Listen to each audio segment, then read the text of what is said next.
رومیان هغه سبزي چې ستړیا یې کمه خو حاصل یې ډیر دی.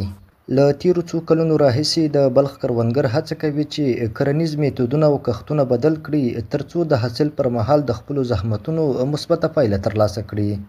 که څه هم بلخ کې د نورو سبزیو ترڅنګ د رومیانو کرکیله څه نوې خبره نه ده، خو دې وروستیو کې د کښت ساحې پراخېدا د ډیرو پام ځان ته اړولی او حاصل ته په کتو یې کروندګر اړ کېږي چې کال په کال د کرکیلې کچه لا پراخه کړي.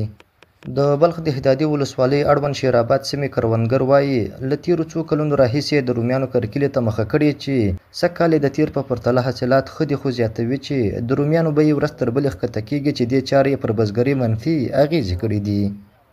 حاصلاتش خوبش است، حاصلات خوب حاصل داره، کدام کمبودی نداره، مگر بازار نداره. بازارش مثلا میرد حال یک کرید رو میرد 200 روپیه میخره 400 بابات که وقت حاصلش شود زیاف که شود و ده 120 روپیه و 80 روپیه و 100 روپیه میآید.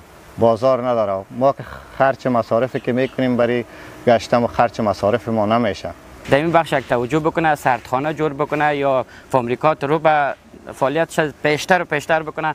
دیگه امیر از حکومت خود حکومت امارات اسلامی تقاضا میکنیم که در این بخش توجه بکنه. دیگه ما هم یک شوق یک علاقه پیشتر بگیریم و کار و بار خود ادامه بدیم. رومیان د کورنیو ترڅنګ د بازارونو، رستورانتونو او خوړو د ځایونو لپاره مهم توکي ګڼل کېږي چې اوس مهال د رومیانو یو کیلویي کریټ په مزار شریف ښار کې له 80 تر 90 افغانیو پلورل کېږي. د بلخ کرنې ریاست مسؤلین وایي هر کال دغه ولایت کې پر شاوخوا 2.5 هکټاره ځمکه رومي کرل کېږي چې سږ کال حاصلات تر نورو کلونو څو برابره زیات دي.